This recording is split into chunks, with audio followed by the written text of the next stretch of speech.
Metamorphosis.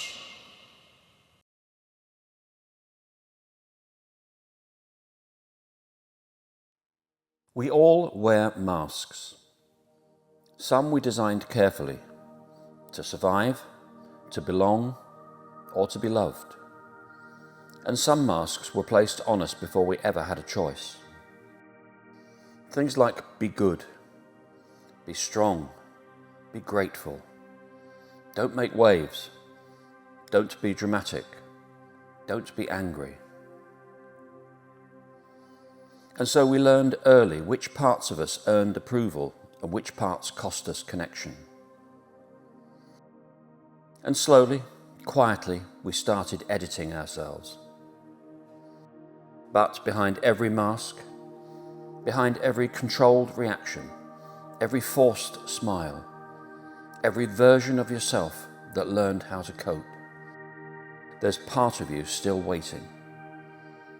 It's a part of you that didn't get to grow up, didn't get to speak, didn't get to be held. It's a part of you that learned it wasn't safe to exist. And today, whether you're ready or not, we're going to talk about that part. Because the truth is, the parts of you that were buried alive are still alive. And they're still shaping your life. This is not a video about self-improvement. This is about self-reclamation. This is the art of integrating your shadow.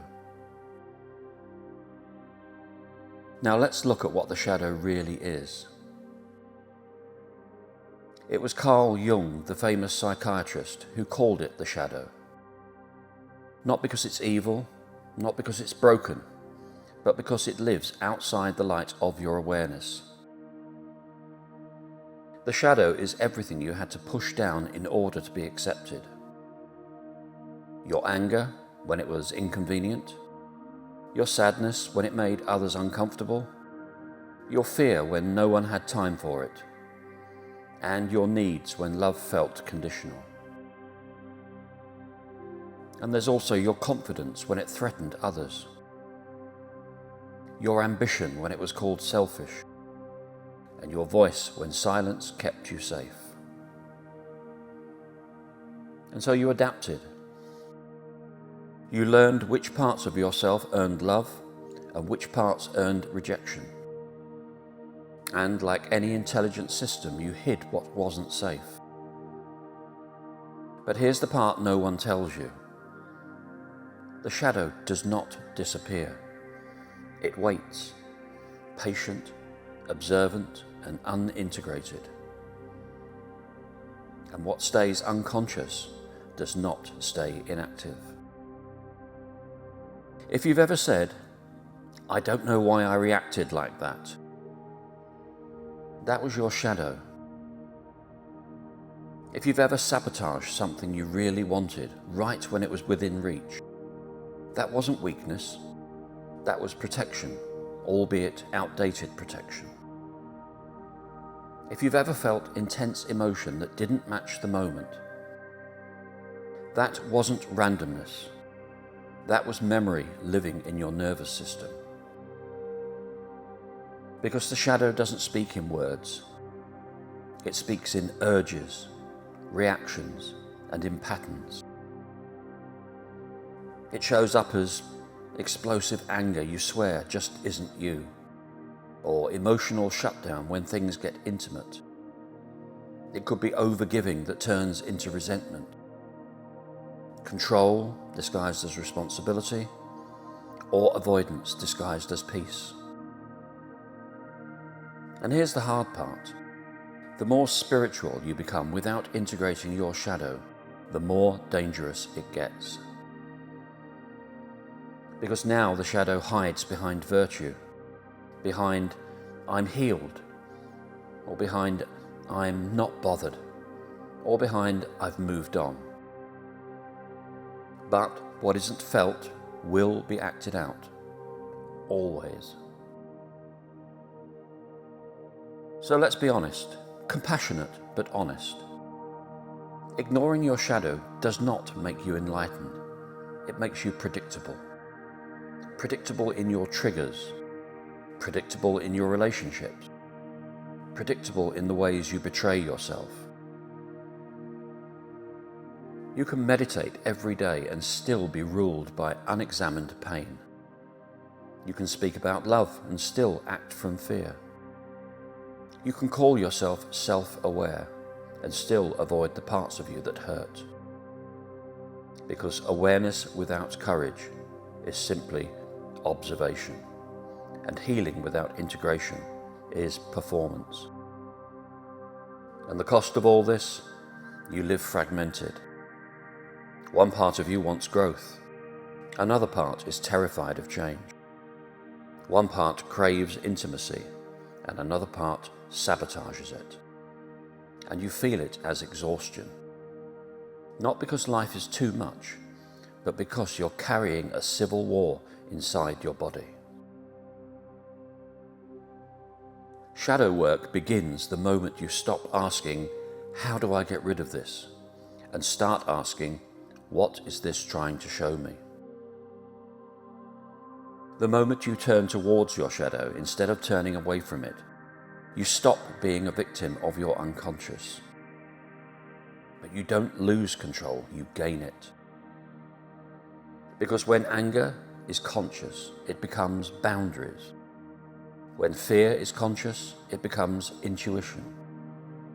When sadness is conscious, it becomes depth. And when desire is conscious, it becomes direction. Integration doesn't make you softer, it makes you solid, rooted, unmovable by external chaos. But shadow work is not indulgence. Let me be really clear about something.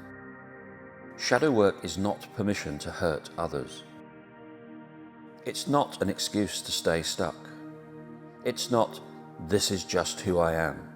That's avoidance dressed as honesty. Shadow work is responsibility.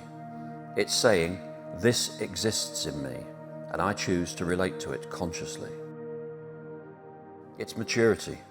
It's leadership of the self.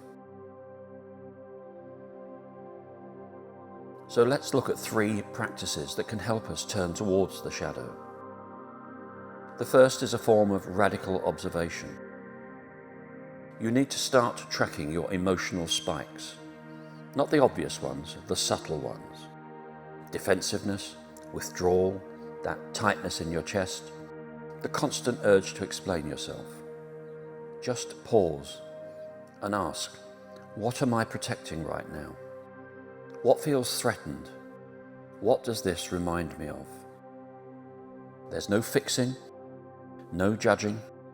Presence is the medicine. And then you need to reclaim your projections. Every strong judgment is a mirror. Not because you are that thing, but because it's charged. Ask yourself, what was I taught about this trait? When did I learn it was unsafe? What happens if I let myself own a piece of this? Because projection is not failure, it's information. And we need to integrate through compassion. Speak to the part of you that learned to survive.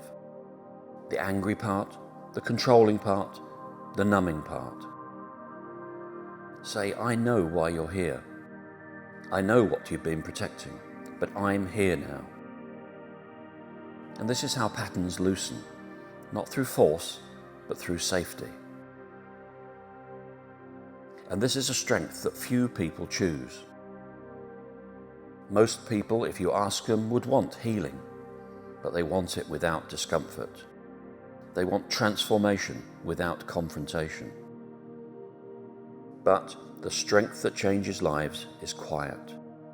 It's the willingness to sit with yourself without distraction, to stop blaming others, to stop romanticizing pain, and to stop abandoning yourself. It's being able to say, "I will not leave myself again," and that decision changes everything. But you see, the thing is, you were never too much. You were uncontained, unmet, unmirrored.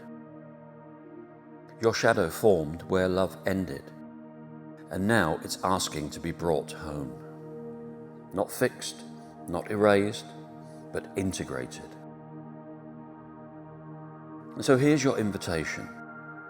This week, don't try to overhaul your life. Begin to notice. One trigger, one reaction, one moment you usually explain away. And then stay with it. Ask it what it wants you to know. Because when you stop fighting your shadow, you stop leaking power. And when you stop leaking power, you start living from truth. Now, if this resonated with you, sit with it. If it stirred something, well, that's good. That's the work beginning. And if you want to keep walking this path together with me, please subscribe to this channel and perhaps hit notifications so that you know when new work has come out. But until next time, don't chase the light. Become whole, because the gold you're looking for was never outside you. It was waiting in the dark.